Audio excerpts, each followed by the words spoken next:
The alarm screamed through the compound at 0347 hours. Captain Zara Blackwood's eyes snapped open in her bunk aboard the USS Meridian, her body already moving before her mind fully processed the emergency klaxon. Red lights bathed the corridors. As she sprinted toward the command center, her bare feet slapping against cold metal deck plates. What she found there would test everything the Navy had taught her to forget about herself. Before we jump back in, tell us where you're tuning in from. And if this story touches you, make sure you're subscribed, because tomorrow I've saved something extra special for you. 32 souls trapped in a collapsed underwater research facility. Oxygen running out. Rescue divers turned back by crushing depths and unstable debris. The mission everyone said was impossible. And somehow, the woman they'd declared too weak for SEAL training was about to become their only hope for survival. But to understand how Zara Blackwood went from washout to hero, we need to go back to where it all began. To the moment when the military's most elite program looked at this determined young woman and decided she simply wasn't enough. The morning fog clung to Naval Amphibious Base Kestrel like a shroud, wrapping around the concrete training facilities that had broken more dreams than they'd ever fulfilled. Zara Blackwood stood at the entrance gate, her regulation duffel bag slung over one shoulder, and a determination in her eyes that had carried her through 3 years of preparation for this moment. At 26, she was older than most SEAL candidates, but her path here had been anything but conventional. The base spread before her like a concrete maze designed to test human limits. Obstacle courses that seemed to defy physics stretched across sandy training grounds. The Pacific Ocean crashed against nearby cliffs, its roar a constant reminder of the element that would either forge her into something extraordinary or wash her dreams away completely. Zara had dreamed of this place since she was 12 years old, watching grainy footage of SEALs emerging from dark waters like modern-day warriors. Other candidates moved around her with the swagger of men who'd never been told they couldn't do something. Their voices carried across the morning air, comparing college athletics records and military family lineages. Zara listened to them discuss their fathers, who'd served in special operations, their brothers currently deployed with elite units, their uncles who'd earned silver stars and purple hearts. She said nothing about her own background, knowing it would only invite more questions she wasn't ready to answer. "You sure you're in the right place, sweetheart?" The voice belonged to Derek Hawthorne, a square-jawed candidate from Virginia whose family had apparently been producing Navy officers since the Revolutionary War. His question drew snickers from the cluster of men around him. "I think the regular Navy recruiting office is about 5 miles that way." Zara's grip tightened on her bag strap, but her expression remained neutral. She'd learned long ago that responding to provocation was exactly what people like Hawthorne wanted. Instead, she pulled out her orders and checked them for the dozenth time, even though she had every word memorized. Her name was definitely on the roster. She'd earned her place here through exceptional scores on every physical and mental evaluation the Navy could devise. The other candidates made their assumptions based on what they saw. A woman of average height with lean muscle rather than bulk, carrying gear that looked functional rather than expensive. What they couldn't see was the countless hours she'd spent in preparation, the sacrifices she'd made, the reasons that drove her toward this impossible goal. They saw someone who looked out of place. She saw the finish line of a journey that had started in the most unlikely circumstances imaginable. Master Chief Petty Officer Cain Vasquez emerged from the administration building like a storm front given human form. His presence immediately silenced the casual chatter among the candidates. Vasquez had the kind of reputation that preceded him by several years and a few broken records. He'd served with SEAL Team 6, survived 3 deployments that officially never happened, and possessed the rare ability to identify a candidate's breaking point with surgical precision. "Ladies and gentlemen," Vasquez announced, his voice carrying across the formation without strain, "welcome to the most comprehensive ass-kicking experience the United States military has to offer. Most of you will not be here next week. Some of you will not be here tomorrow. And a few of you will discover today that you've made a terrible mistake in believing you belong among the elite." His eyes swept across the assembled candidates, lingering for a moment on each face. When his gaze reached Zara, she felt the weight of immediate evaluation. Everything about her was being catalogued and assessed in that brief moment. Her posture, her equipment, her readiness, her resolve. She met his stare directly, neither challenging nor submissive, simply present and accounted for. "Blackwood," Vasquez called out, consulting his clipboard. Zara C. Blackwood, age 26, previous service Navy Hospital Corpsman, current. Rate Petty Officer 2nd Class. "Here, Master Chief," Zara responded, her voice cutting cleanly through the morning air. Vasquez raised an eyebrow. "Hospital Corpsman. Most SEALs start their careers kicking down doors, not bandaging boo-boos. What makes you think you can transition from medical to maritime warfare?" The question carried weight beyond its words. Every other candidate was listening, waiting to see how she'd handle the challenge. This was her first test, and everyone knew it. Some candidates had arrived with letters of recommendation from admirals and senators. Others brought championship trophies and records that spoke for themselves. Zara brought something different, and she was about to discover whether that something was valued or dismissed. "Master Chief, corpsmen deploy with Marine infantry units and special operations teams," she replied evenly. "Preparing and narrating this story took us a lot of time, so if you are enjoying it, subscribe to our channel. It means a lot to us. Now back to the story. We don't just treat wounds, we prevent them.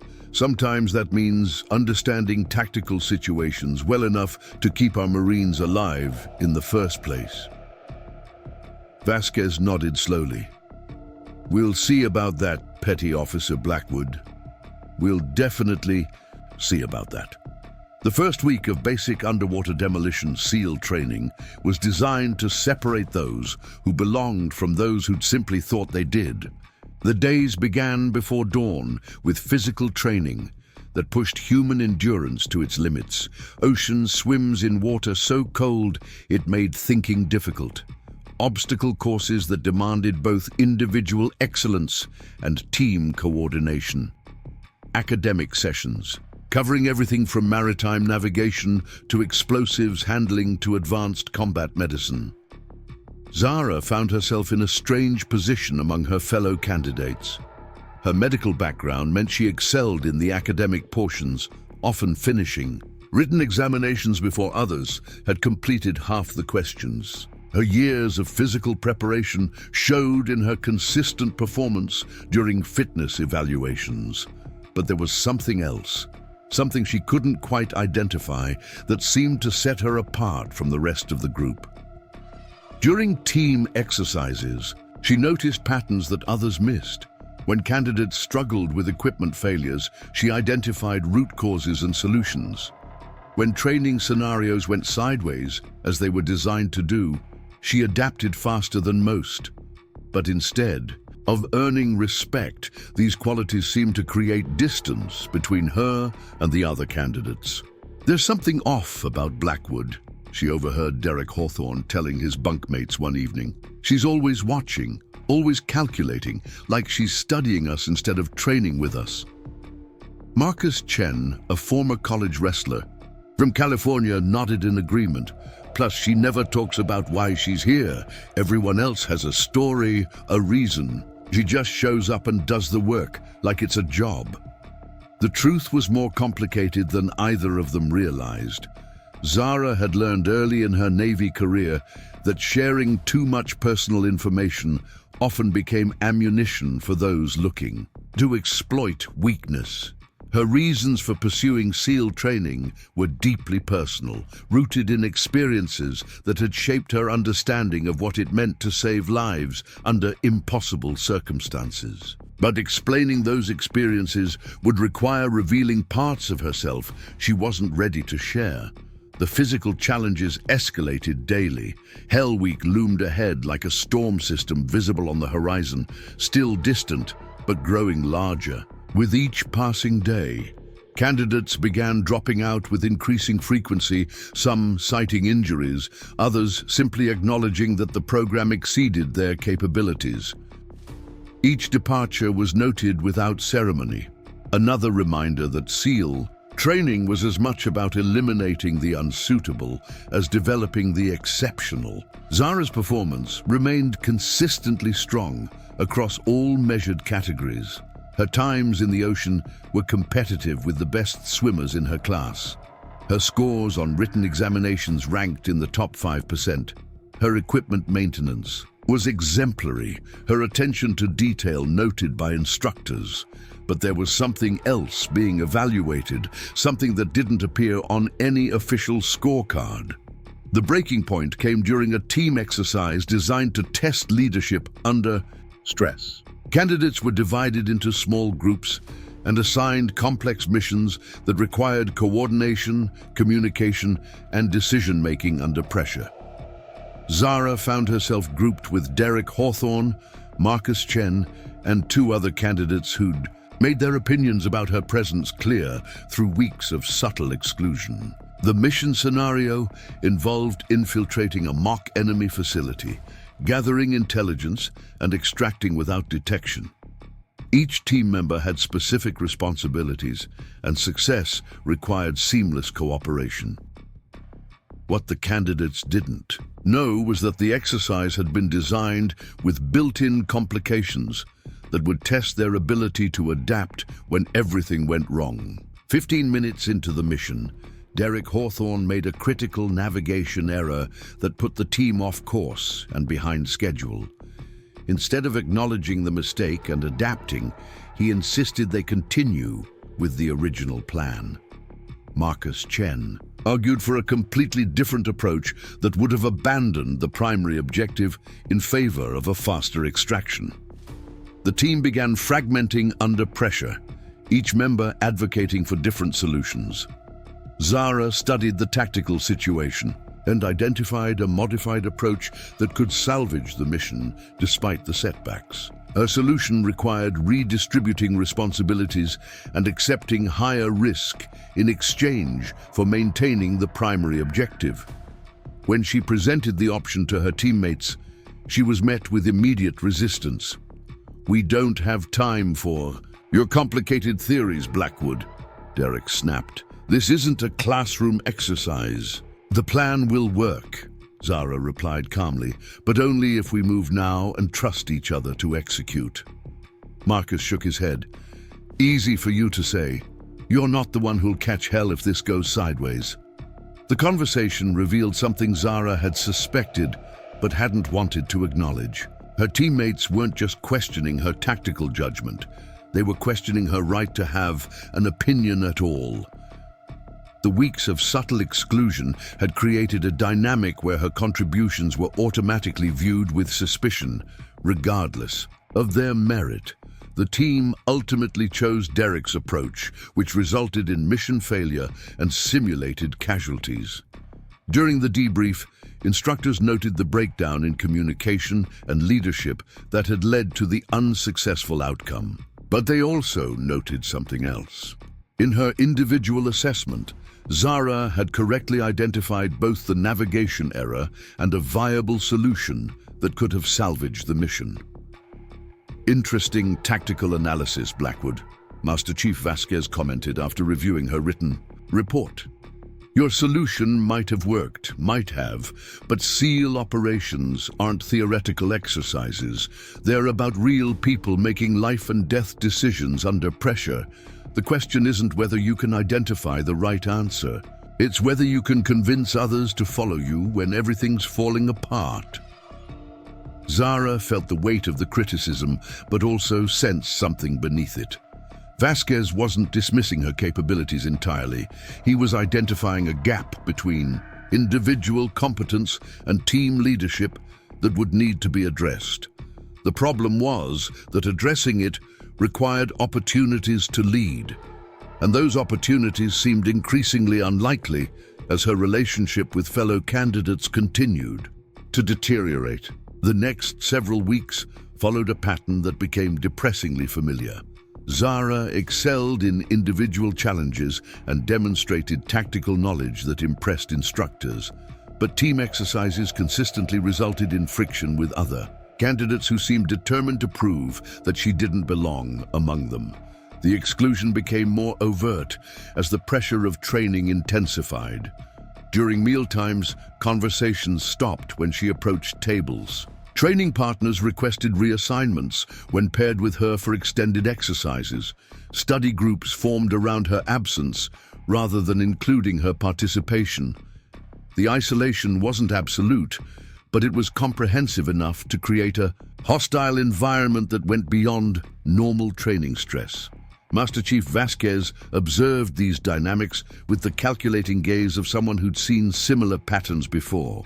After particularly difficult team exercise that resulted in heated arguments between Zara and her assigned group, he called her into his office for a private conversation that would prove to be a turning point in her SEAL training experience. "Sit down, Blackwood," Vasquez said, gesturing to a chair across from his desk. The office was Spartan, decorated only with military citations and photographs of SEAL teams in various operational environments.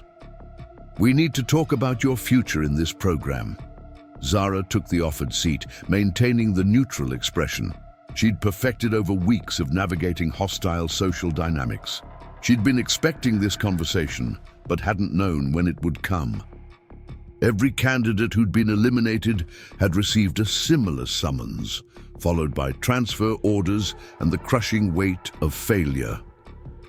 "Your individual performance metrics are impressive," Vasquez continued, consulting a folder that contained weeks of evaluation data, top 10% in physical fitness, exceptional academic scores, superior equipment maintenance, demonstrated tactical knowledge.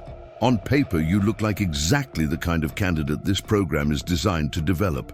Zara sensed the approaching qualification, the word that would negate everything positive he'd just acknowledged. She remained silent, waiting for the final verdict she'd been dreading since the team exercises had begun revealing the depth of her isolation from fellow candidates. "But," Vasquez said, confirming her expectation, "SEAL operations require seamless team integration. Individual excellence means nothing if you can't function effectively within a unit. Your fellow candidates have raised concerns about your ability to work within established team dynamics." The euphemistic language couldn't disguise the reality of what he was describing. Her teammates had complained about her, and those complaints were being used to justify her elimination from the program. The specifics of their objections didn't matter as much as their collective agreement that she represented a problem rather than an asset. "Master Chief," Zara said carefully, "respectfully, I believe there may be factors affecting team cohesion that go beyond individual performance capabilities." Vasquez leaned back in his chair, studying her with renewed interest. "Explain." Zara chose her words carefully, knowing that this conversation would determine whether she continued training or received transfer orders.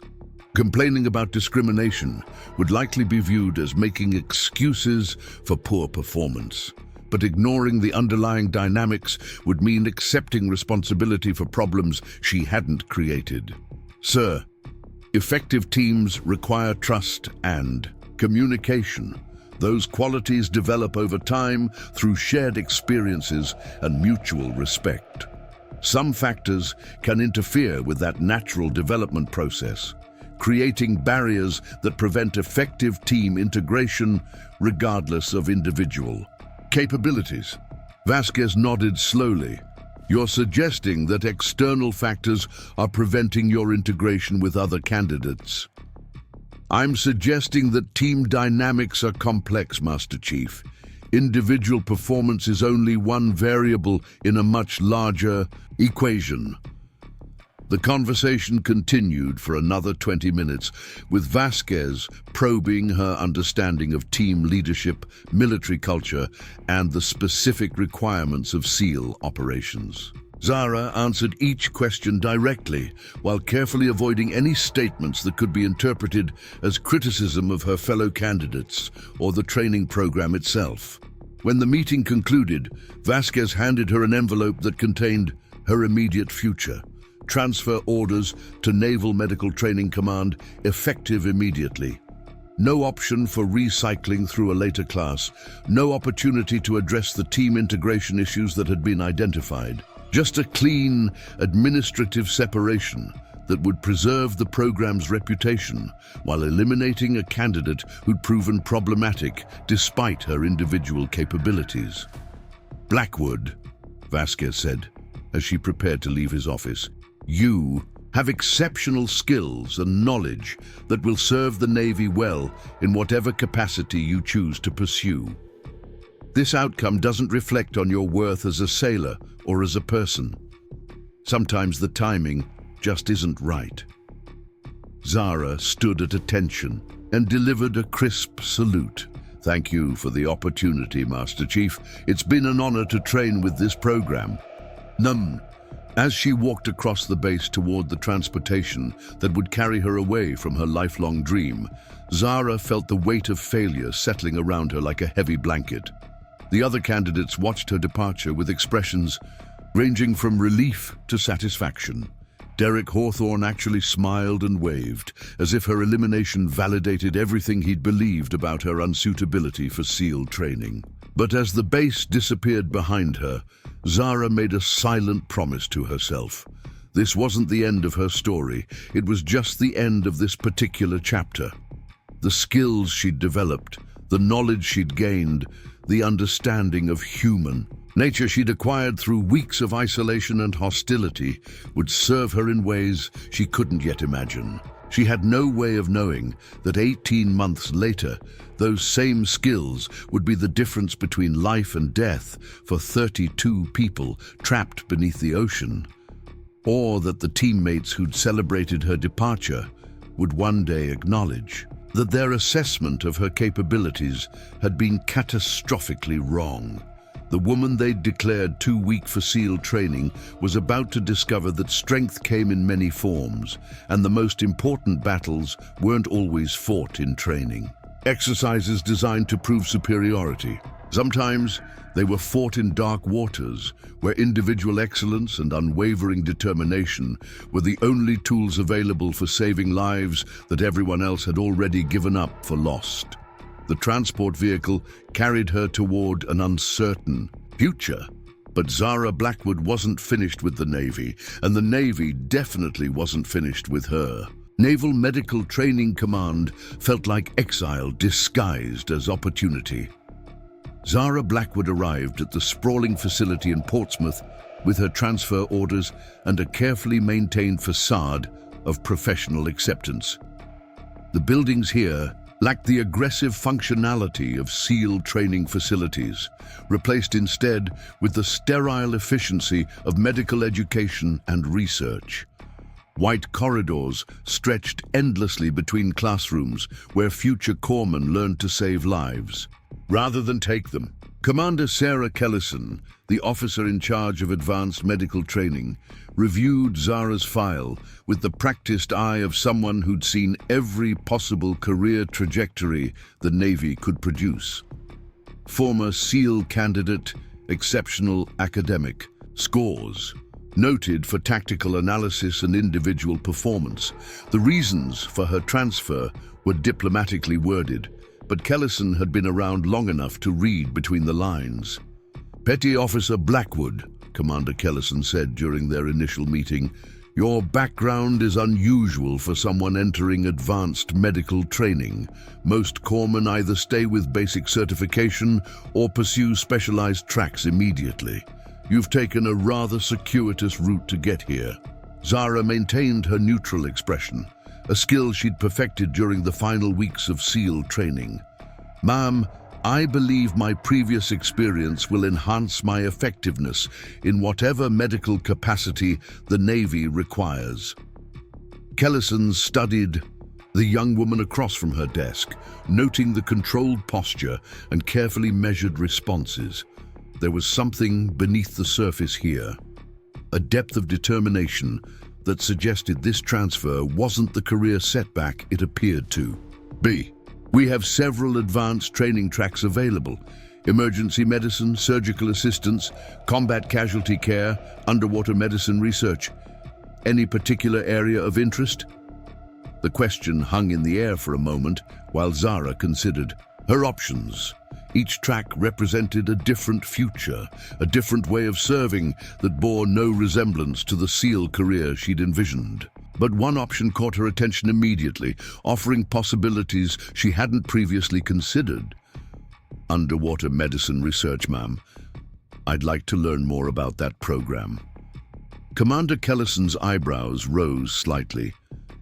That's our most challenging track and, frankly, our most understaffed. The work involves studying physiological responses to extreme underwater environments, decompression effects, equipment failure protocols, emergency medical procedures at depth. It's primarily research-focused, with limited operational applications. What Commander Kellison didn't mention was that the underwater medicine research program had been struggling to find qualified personnel willing to work in its demanding and often dangerous laboratory conditions. The research required individuals who could function effectively underwater while conducting complex medical procedures, often in simulated emergency conditions that most medical personnel found overwhelming. I understand, ma'am. I believe my background has prepared me for those challenges.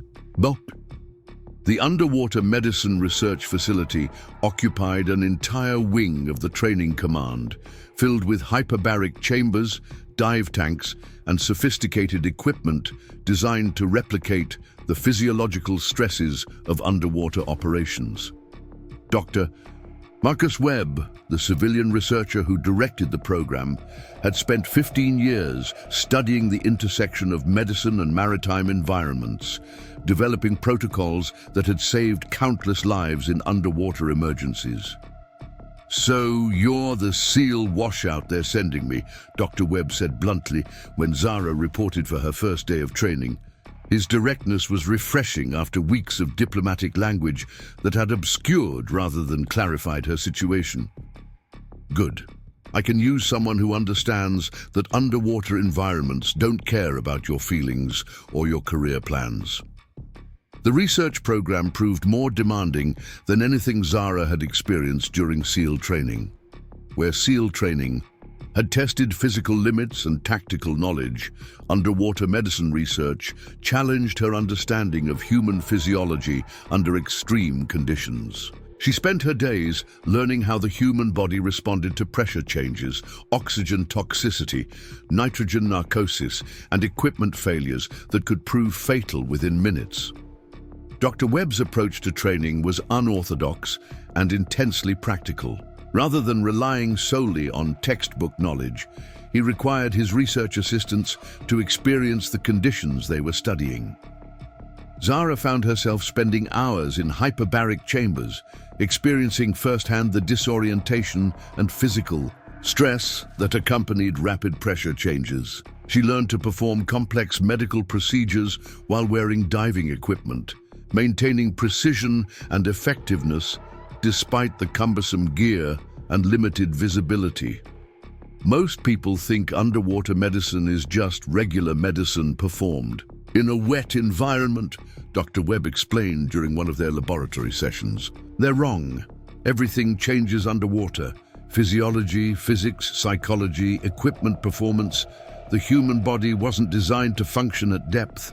And when things go wrong, they go wrong fast, and in ways that surface medicine never prepares. U4. The research facility included a massive training tank that could simulate diving conditions up to 300 feet of depth. Zara spent countless hours in this environment, learning to diagnose and treat medical emergencies while managing her own physiological responses to pressure and limited air supplies.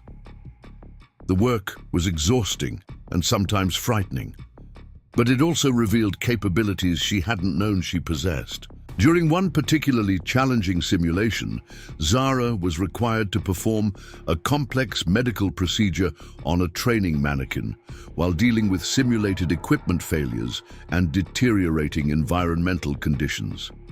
The scenario involved a diver experiencing decompression sickness at depth, requiring immediate intervention to prevent permanent injury or death. Multiple systems failed during the exercise, forcing her to improvise solutions using limited available resources. Dr. Webb observed the exercise from the surface, monitoring her vital signs and environmental conditions while she worked 30 feet underwater. The simulation pushed her beyond normal training parameters, creating a level of stress and complexity that most medical personnel would find overwhelming. But Zara discovered something unexpected during that exercise: the analytical skills that had set her apart from other SEAL candidates proved invaluable when applied to medical emergencies underwater. "Interesting," Dr. Webb commented when she surfaced after completing the exercise. "You approached that problem differently than most medical personnel would. More systematic, more tactical. Where did that come from?" Zara considered the question while removing her diving equipment. The truth was that her SEAL training had taught her to analyze complex situations and identify solutions under pressure, skills that translated perfectly to underwater medical emergencies. "I think it comes from understanding that when everything's going wrong, you have to prioritize ruthlessly and trust your training completely." Dr. Webb nodded thoughtfully. "That's exactly the mindset we need for the research we're conducting. Here, medical personnel who can think tactically under pressure. We've been trying to develop training protocols for Navy divers and submarine crews, but most of our medical consultants have never experienced the environments they're designing procedures for." The conversation led to Zara's involvement in developing new emergency medical protocols for underwater operations. Her unique combination of tactical training and medical knowledge made her an ideal candidate for testing procedures that would eventually be used by Navy divers, submarine crews, and special operations personnel. The irony wasn't lost on her that her failure to complete SEAL training had led her to work that would directly support SEAL operations. Months passed as Zara immersed herself in the research program, developing expertise that few people in the Navy possessed. She learned to perform emergency surgery in hyperbaric environments, treat decompression sickness at depth, and manage complex medical equipment under conditions that would disable most electronic systems. Her analytical approach to problem solving, the same quality that had created friction with SEAL teammates, proved invaluable when applied to life-and-death medical situations. Dr. Webb began including her in research projects that pushed the boundaries of underwater medicine. They developed new techniques for treating traumatic injuries in diving environments, created protocols for managing medical emergencies in submarine facilities, and tested equipment designed to function under extreme pressure conditions. Zara's contributions to these projects were substantial, but the work remained largely theoretical, conducted in controlled laboratory environments.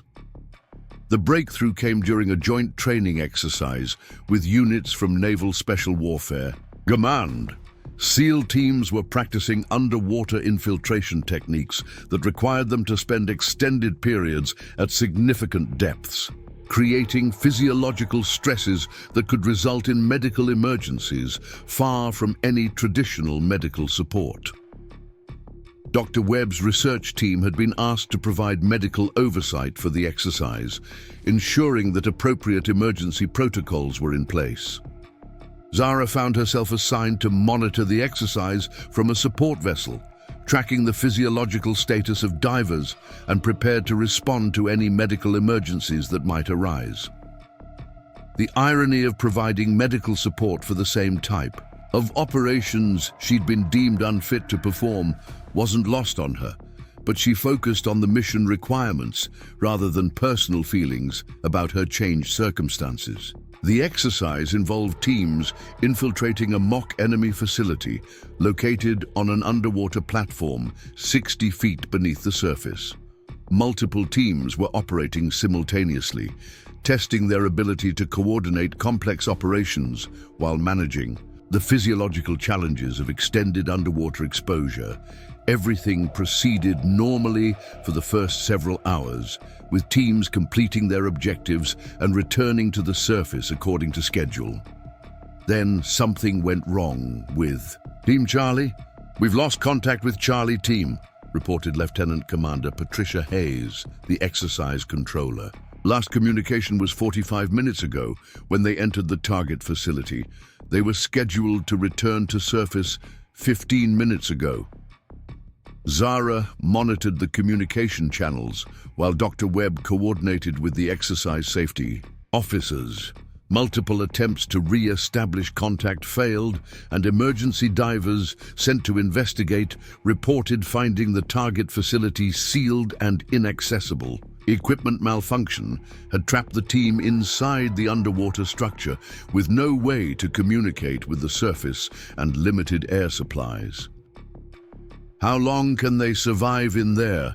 Commander Hayes asked Dr. Webb. Webb consulted his calculations and monitoring equipment. "Depends on several factors: air consumption rates, CO2 scrubber efficiency, whether anyone's injured. Best case scenario, maybe 4 hours. Worst case, significantly less." The rescue attempt began immediately, but quickly encountered complications that hadn't been anticipated during exercise planning. The facility's emergency systems had failed completely, sealing all access points and disabling communication equipment. Specialized cutting equipment would be required to breach the structure, but bringing it to the site and deploying it effectively would take hours they didn't have. Zara watched the rescue efforts with growing concern, her analytical mind identifying problems faster than solutions could be implemented. The trap team included some of the same individuals who had contributed to her elimination from SEAL training, but that history seemed irrelevant compared to the immediate life and death situation unfolding 60 feet underwater. "There has to be another way," she said to Dr. Webb as they observed the increasingly frantic rescue attempts. Webb shook his head grimly. "The facility was designed to be secure, which means it was designed to keep people out. Unfortunately, that also means it can keep people in when systems fail. We're looking at a controlled demolition scenario, and that takes time we don't have." Zara studied the facility schematics and emergency protocols, looking for alternatives that the rescue coordinators might have missed. Her SEAL training had included extensive study of underwater facilities and their vulnerabilities, knowledge that proved relevant even though she'd never completed the program. As she analyzed the situation, she identified a possibility that others had overlooked. "Dr. Webb, what if someone could access the facility through the emergency ballast system? It's designed to allow rapid flooding for emergency ascent, which means there should be intake valves that could provide access." Webb examined the schematics more carefully. Theoretically possible, but those valves are only 6 inches in diameter. No way to get a person through them. "Not a person," Zara said quietly, "but medical equipment could fit through that opening.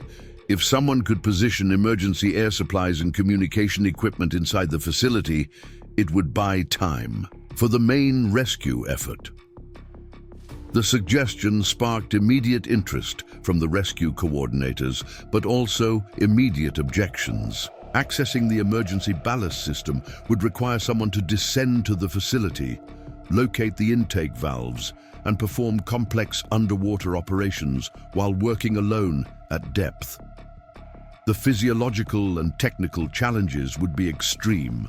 and failure could result in losing another person to the same emergency that had already trapped 4 team members. It's theoretically possible, Dr. Webb admitted, but it would require someone with exceptional underwater capabilities and the medical knowledge to properly deploy emergency life support equipment.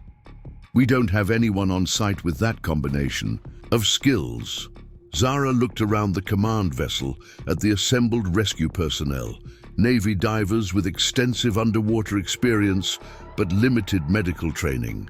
Medical personnel with the knowledge to deploy life support equipment but minimal underwater experience, and herself, the failed SEAL candidate who had spent months learning to combine tactical operations with medical procedures in underwater environments. "I can do it," she said quietly. The statement drew immediate attention from everyone in the command center. Commander Hayes studied Zara with new interest, while Dr. Webb looked concerned about the suggestion. The operation would push far beyond normal training parameters, requiring skills that few people possessed and accepting risks that most would consider unacceptable. "Petty Officer Blackwood," Commander Hayes said carefully, "this isn't a training exercise. If something goes wrong, we lose you too, and the people you're trying to save are still trapped." Zara had already considered that possibility, but she'd also calculated the alternatives. The main rescue effort would take hours to breach the facility, assuming it succeeded at all. The trapped team members were consuming their air supply while waiting for rescue, and their situation would become critical long before cutting equipment could reach them. Someone needed to provide them with additional air and communication capability, and she was the only person present with the skills to attempt it.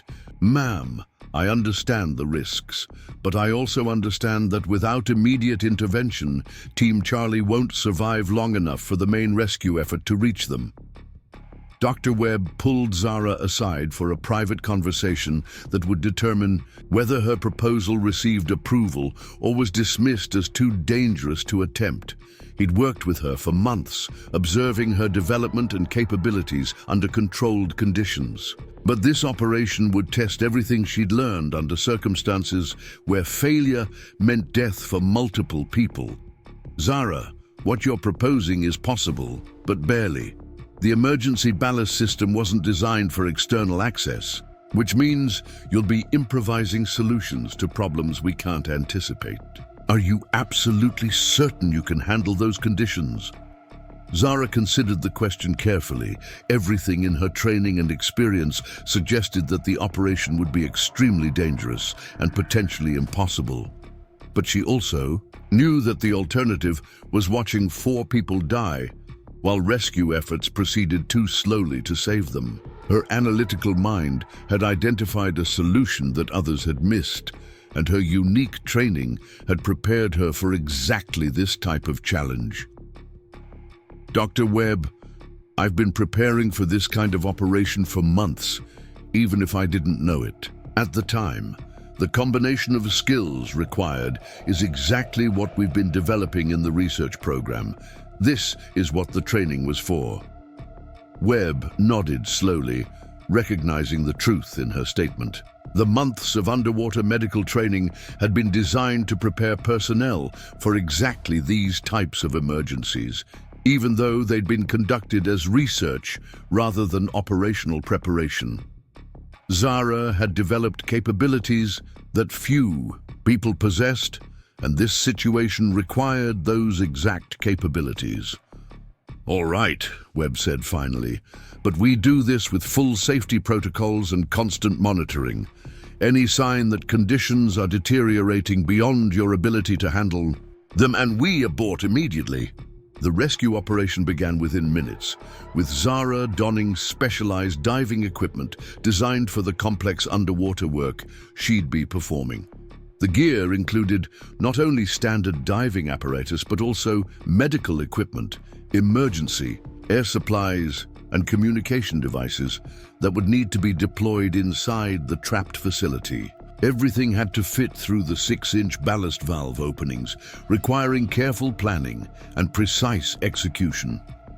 As she prepared to descend toward the facility that held her former teammates, Zara reflected on the strange journey that had brought her to this moment. Months ago, those same teammates had convinced instructors that she lacked the qualities necessary for SEAL operations. Now she was their only hope for survival, using skills developed after her elimination from their program to save lives they'd convinced others she wasn't qualified to protect. The water was dark and cold as she descended toward the facility, her equipment functioning perfectly despite the challenging conditions.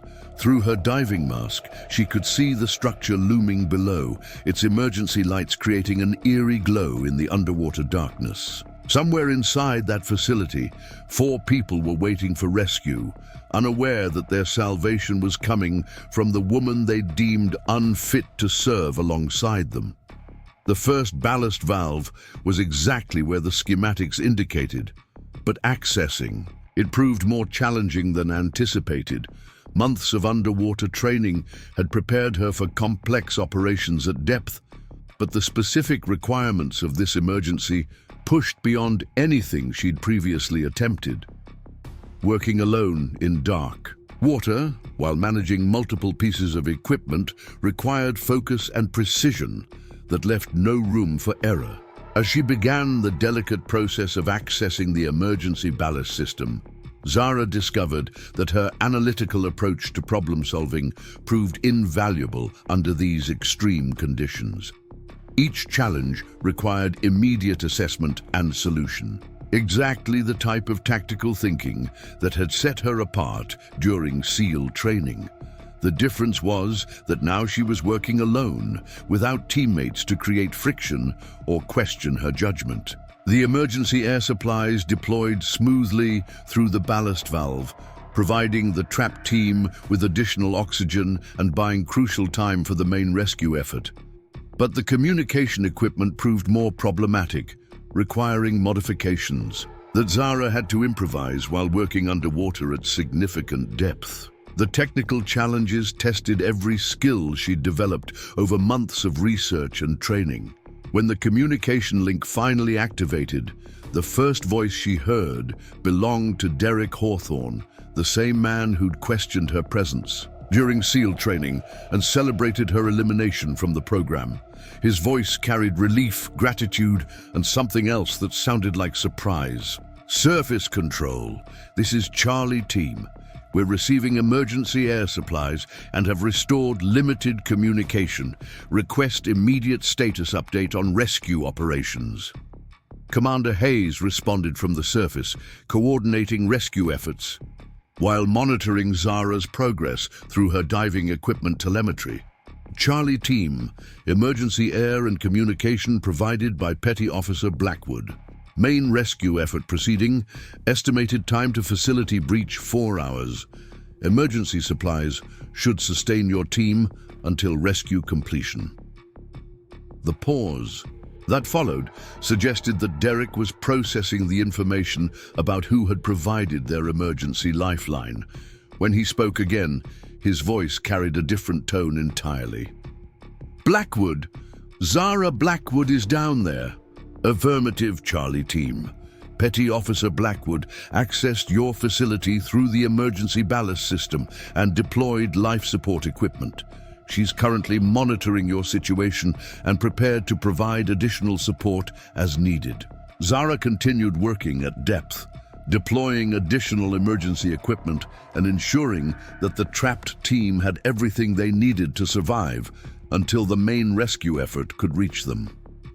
The operation required her to remain underwater for over 2 hours, managing complex equipment while dealing with physiological stresses that would have overwhelmed most divers. But as she worked, she realized something that would prove more important than the immediate rescue operation.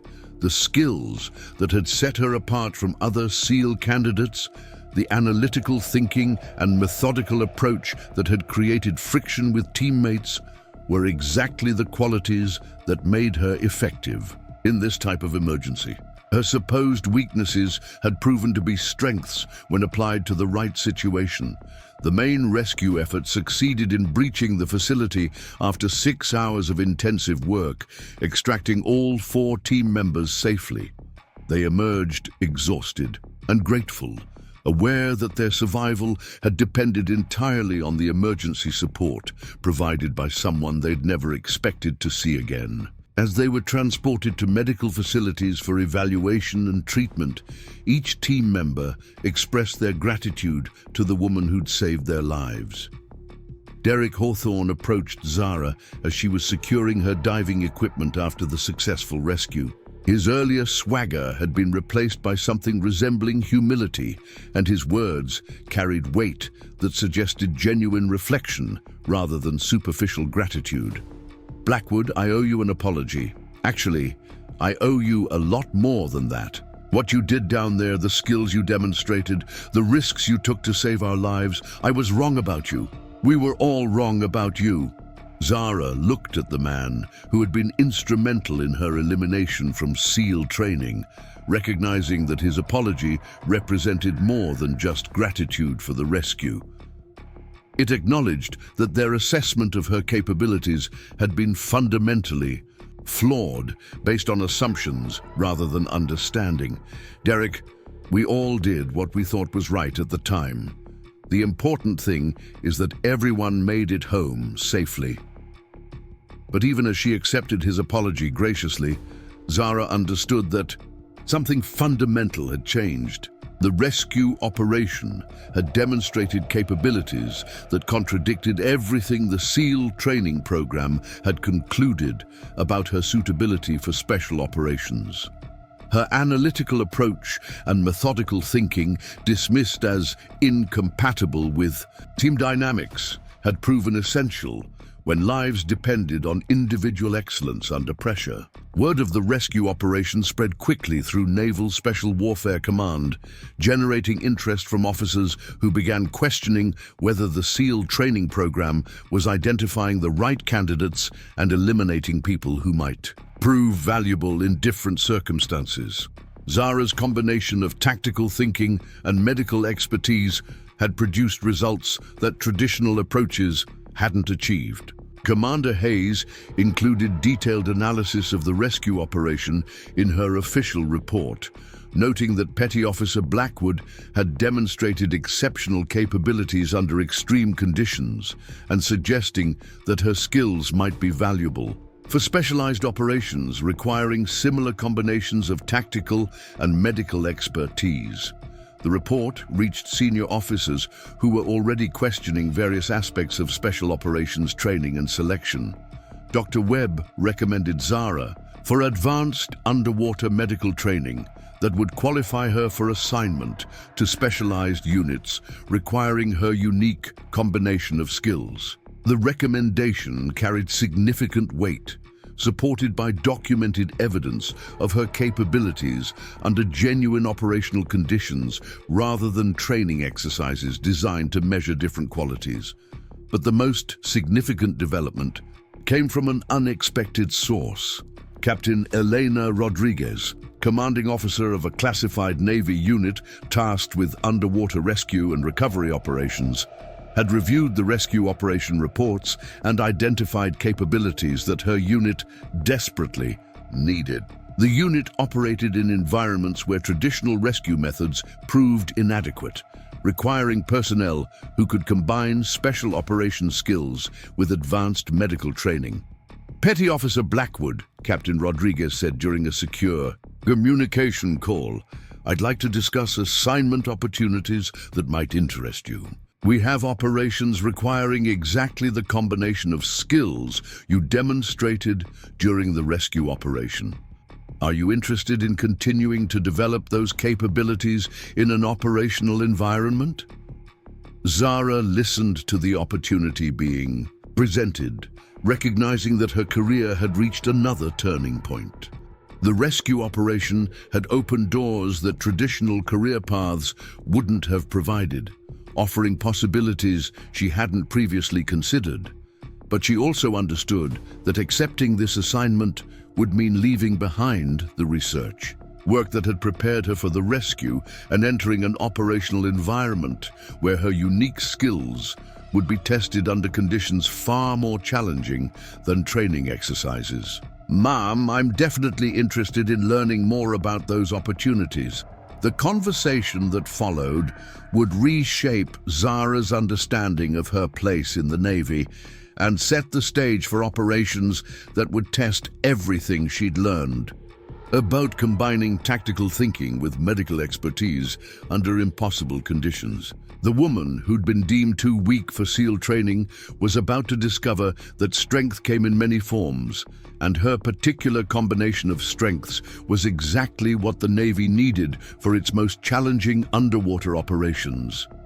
As she prepared for assignment to Captain Rodriguez's unit, Zara reflected on the journey that had brought her from SEAL training failure to underwater rescue specialist. The analytical skills and methodical approach that had created friction with SEAL teammates had proven invaluable when applied to medical emergencies under pressure.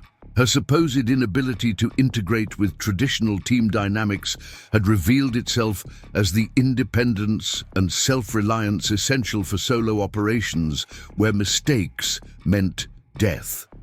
The rescue of Team Charlie had been just the beginning, demonstrating capabilities that would soon be tested in operational environments where the stakes were higher and the challenges more complex than anything training could simulate. Zara was about to enter a world where her unique combination of skills would be essential for missions that combined the tactical demands of special operations with the precision requirements of life-saving medical intervention.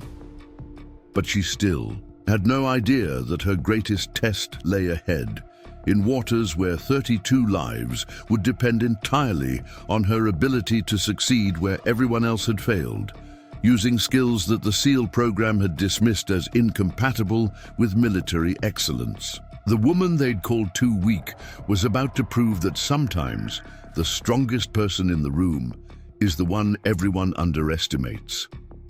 The Meridian Research Station floated 3 miles off the Aleutian coast like a technological island in one of Earth's most unforgiving maritime environments. Captain Elena Rodriguez had handpicked her team for the Deep Current project, a classified operation that pushed the boundaries of underwater exploration and rescue capabilities.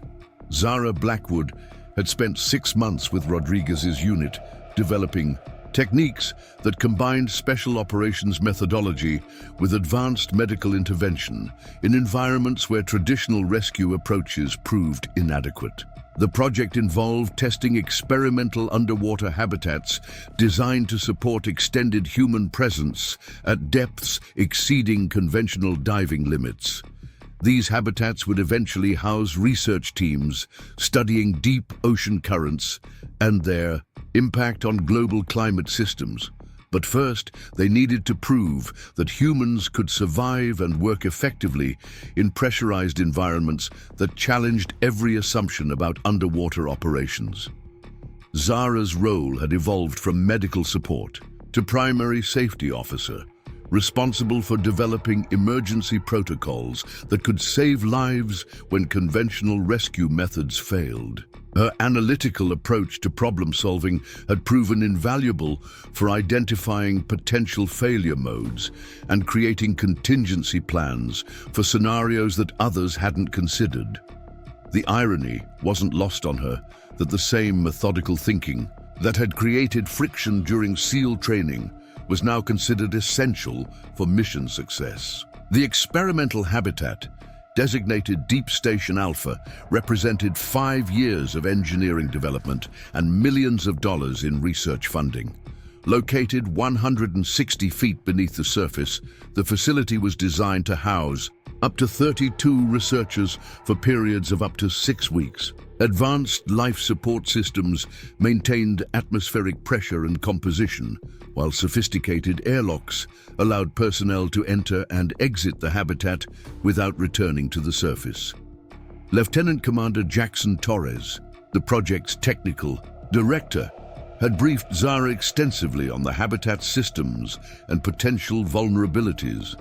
His background in submarine engineering made him acutely aware of the catastrophic failures that could occur in pressurized underwater environments, and he'd insisted on comprehensive emergency protocols before allowing any personnel to occupy the facility. "The challenge with Deep Station Alpha," Torres explained during one of their planning sessions, "is that it operates beyond the reach of conventional rescue methods. If something goes wrong at 160 feet, we can't just send down emergency divers and expect them to solve the problem quickly. Everything has to be planned, tested, and executed with precision." Zara studied the habitat schematics and emergency procedures, identifying potential scenarios that could require immediate medical intervention. Her months of underwater medicine research had taught her that physiological emergencies at depth presented unique challenges that surface medicine couldn't address. Decompression sickness, nitrogen narcosis, oxygen toxicity, and pressure-related injuries could prove fatal within minutes if not treated properly. "What's our contingency if the habitat loses structural integrity?" she asked Torres during one of their technical reviews. Torres pointed to emergency ascent systems designed to bring personnel to the surface rapidly in case of catastrophic failure. Emergency ballast tanks can lift the entire habitat to the surface within 15 minutes. Individual escape pods provide backup options if the main system fails. But rapid ascent creates its own medical problems that conventional emergency response can't handle. Zara nodded, recognizing the complexity of managing medical emergencies where the cure could be as dangerous as the original problem. Rapid ascent from significant depth could cause decompression sickness that required immediate treatment in specialized facilities. But remaining at depth with compromised life support systems could prove equally fatal. Emergency protocols needed to balance these competing risks while providing viable options for saving lives. The first month of Deep Station Alpha operations proceeded smoothly, with research teams conducting planned experiments while Zara monitored their physiological status and environmental conditions. The habitat systems performed within expected parameters, and emergency drills demonstrated that personnel could respond effectively to simulated emergencies. Everything suggested that the project was succeeding beyond expectations.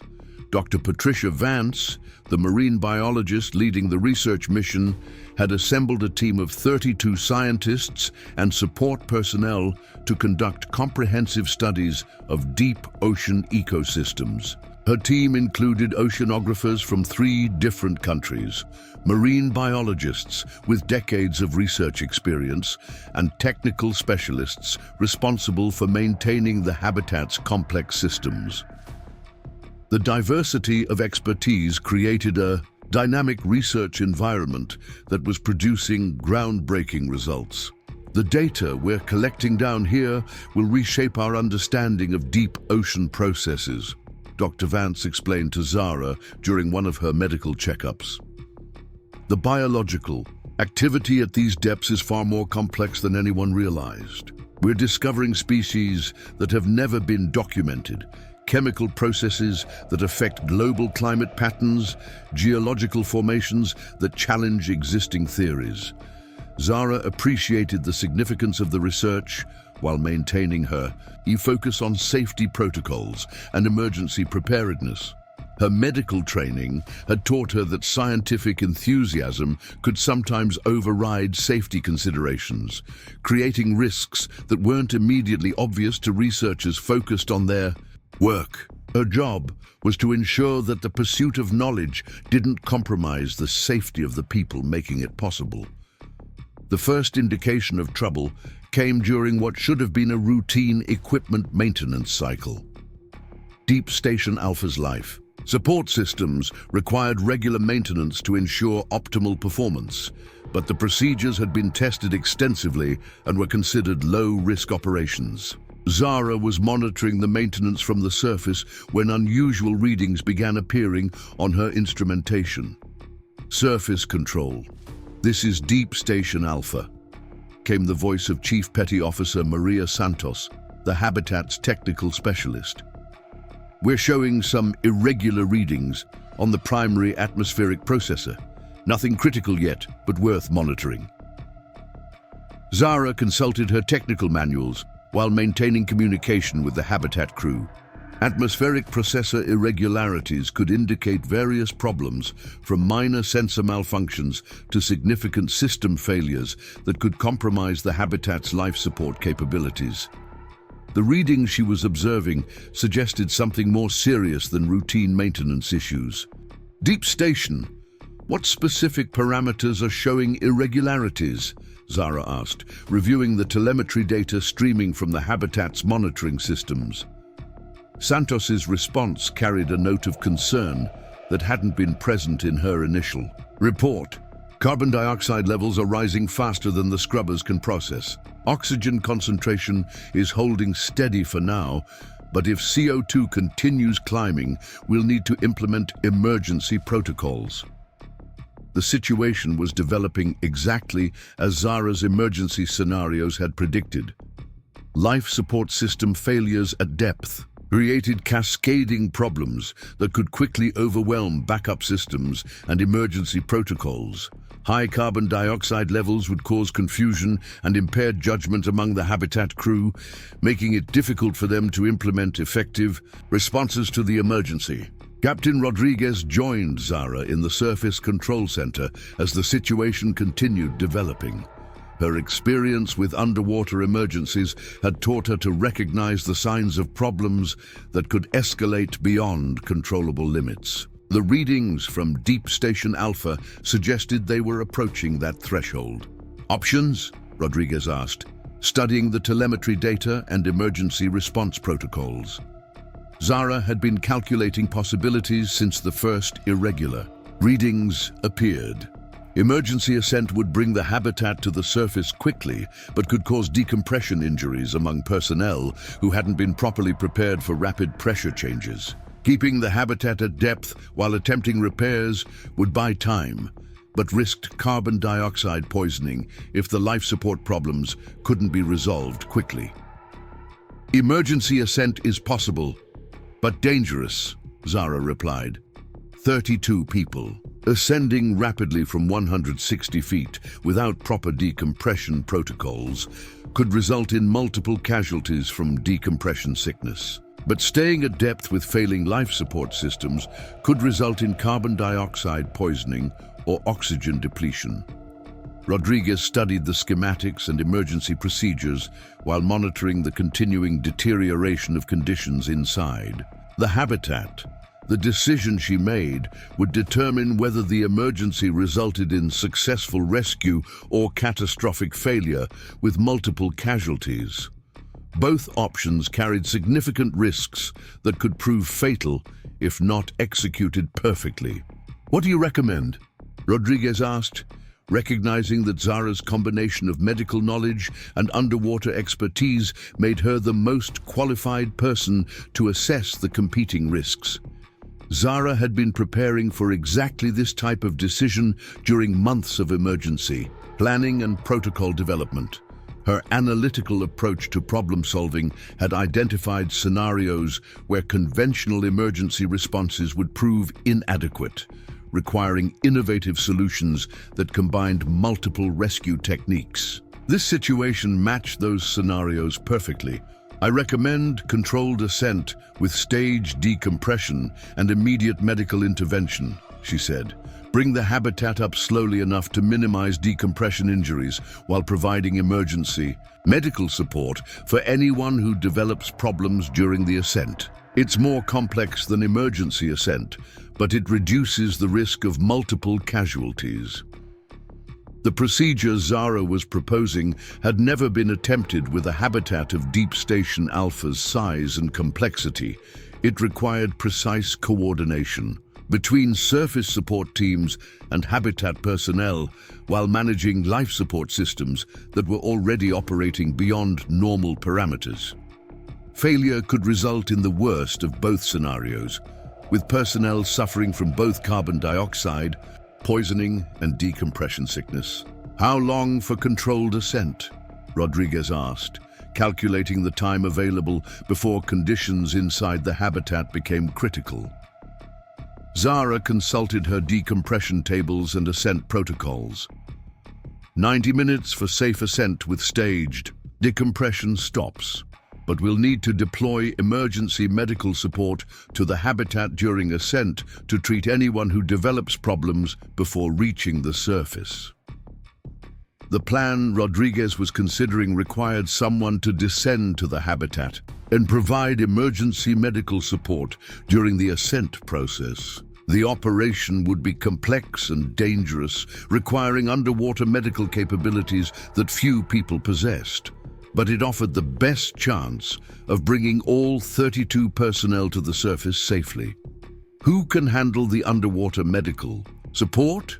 Rodriguez asked, although she already suspected the answer.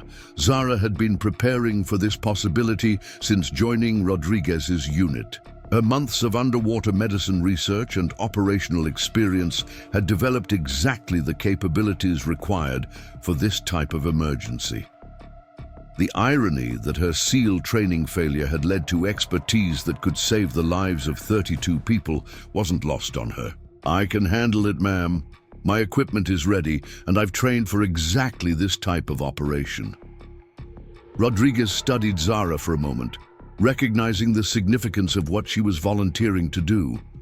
The operation would require her to descend to the failing habitat, provide emergency medical support to anyone experiencing problems, and remain with the facility during its ascent to the surface. If something went wrong, she could be trapped with the same problems that were threatening the research team. "Blackwood, if you go down there and the habitat's condition deteriorates further, you could end up trapped with everyone else. Are you certain about this?" Zara had already considered that possibility and accepted it as an acceptable risk. The alternative was attempting emergency ascent without medical support, which could result in multiple casualties from decompression, sickness. Her presence inside the habitat during controlled ascent could mean the difference between successful rescue and catastrophic failure. "Ma'am, 32 people are counting on us to get this right. I'm the only person available with the medical, training and underwater experience to support them during ascent. The risk is acceptable." The descent to Deep Station Alpha took Zara through water that grew darker and colder with each passing meter. Her diving equipment included specialized medical supplies designed for underwater emergencies, decompression, treatment medications, and communication gear that would allow her to coordinate with surface support during the ascent operation. Everything had to function perfectly in an environment where equipment failure could prove fatal. As she approached the habitat, Zara could see evidence of the crisis developing inside. Emergency lighting had replaced normal illumination, and personnel were moving with the careful deliberation of people dealing with elevated carbon dioxide levels. The habitat systems were operating beyond normal parameters, but they were still maintaining basic life support functions. The airlock sequence took longer than normal due to the habitat's compromised atmospheric systems. But Zara successfully entered Deep Station Alpha and immediately began assessing the medical condition of the research team. What she found confirmed her concerns about the developing emergency. Several team members were showing early signs of carbon dioxide poisoning, including confusion, headaches, and difficulty concentrating. Dr. Vance approached Zara as she was, setting up her emergency medical equipment. "Thank God you're here. We've got at least 6 people showing symptoms of CO2 exposure, and the atmospheric processor is getting worse instead of better. How long before we can start ascending?" Zara checked her chronometer and calculated the time required for controlled ascent with medical support. "We start ascending in 10 minutes.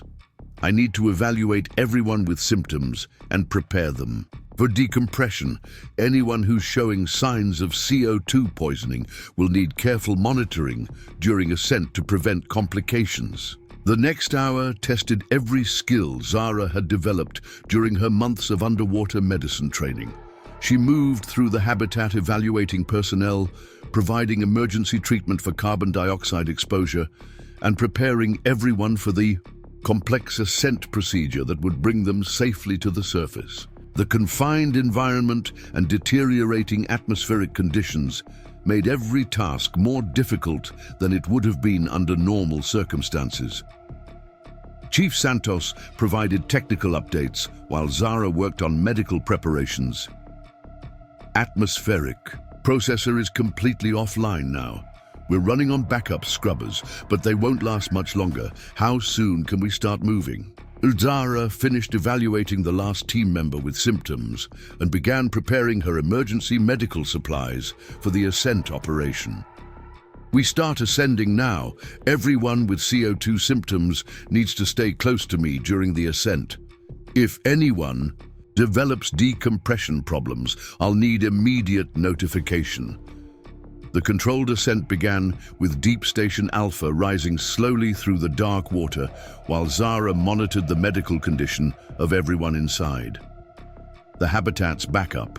Life support systems continued operating, but the margin for error was shrinking with each passing minute. Any complications during ascent could overwhelm the remaining safety systems and create conditions that no amount of medical intervention could resolve. At the first decompression stop, Zara identified 3 team members who were developing symptoms that required immediate intervention. Decompression sickness typically presented as joint pain and neurological symptoms, but in the confined environment of the ascending habitat, distinguishing between decompression effects and carbon dioxide poisoning required careful evaluation and immediate treatment decisions. Surface control. This is Blackwood inside Deep Station Alpha, she reported while treating the affected personnel. We have 3 cases of possible decompression sickness at the first stop, administering emergency treatment and continuing ascent according to protocol.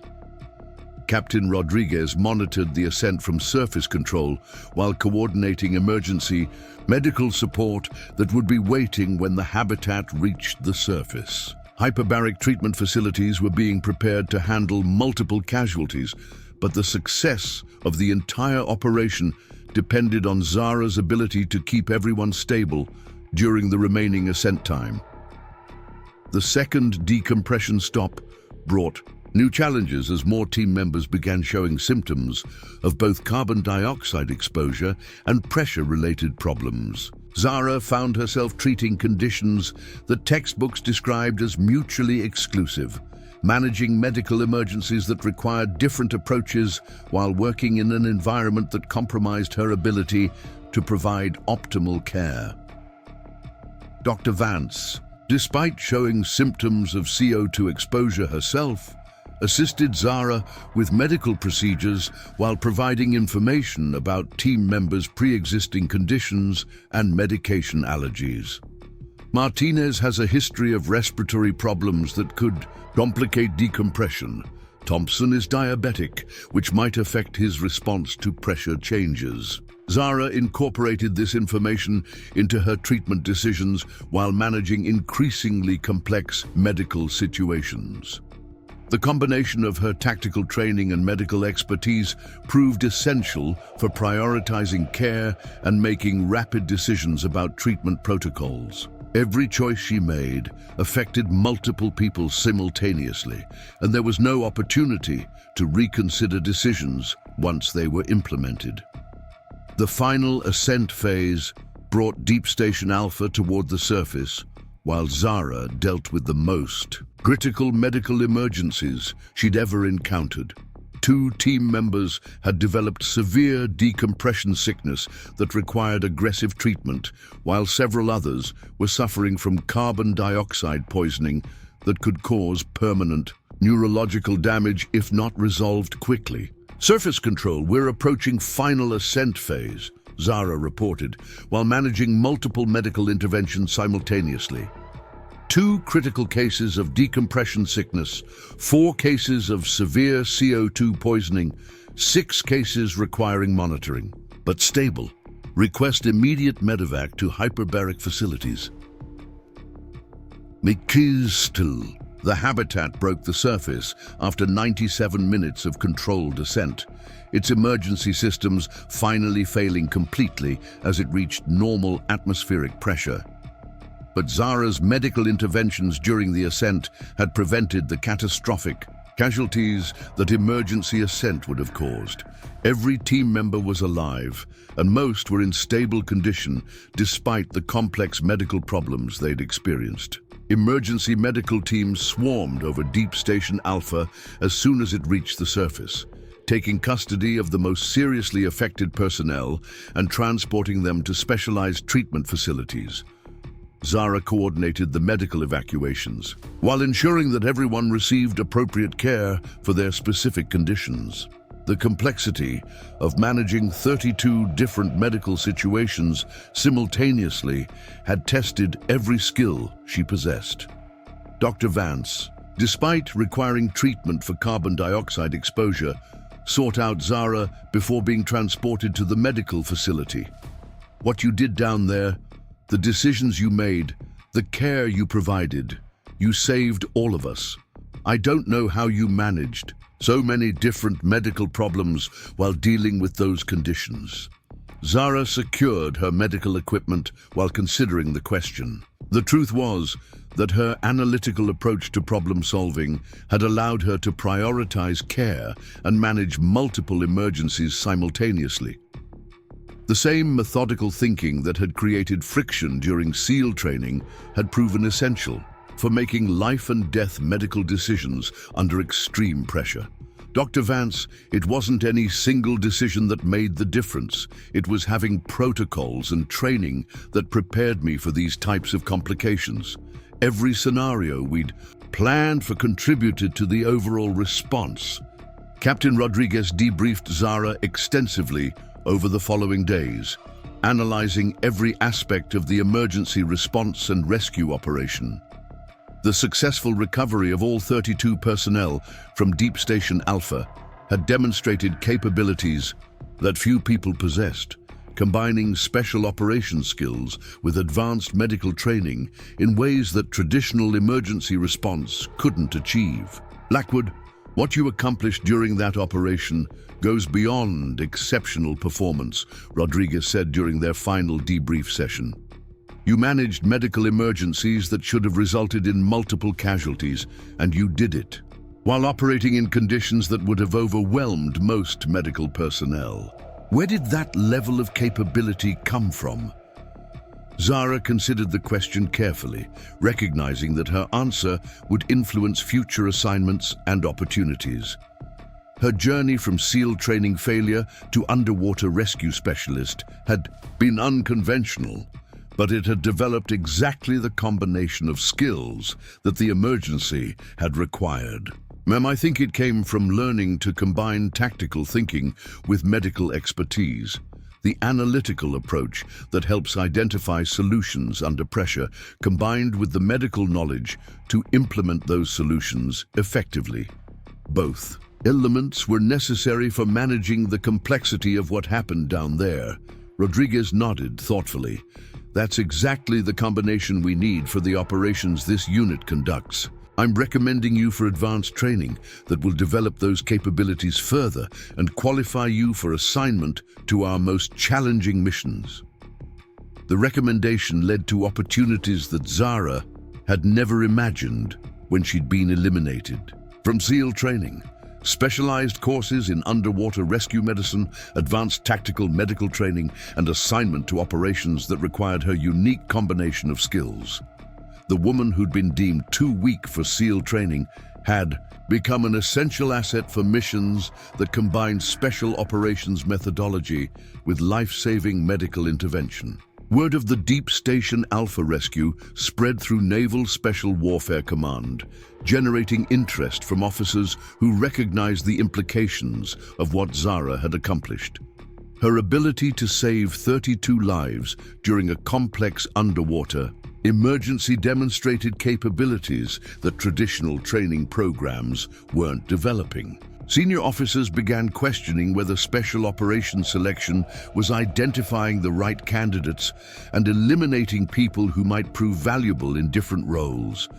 Commander Patricia Hayes, who had observed Zara's first rescue operation, with Team Charlie, included detailed analysis of the Deep Station Alpha emergency in reports that reached Pentagon officials responsible for special operations training and selection. The analysis suggested that current programs might be overlooking candidates with capabilities that could prove essential for future operations. The Blackwood case demonstrates that our selection criteria may be missing important qualities, Hayes wrote in her assessment.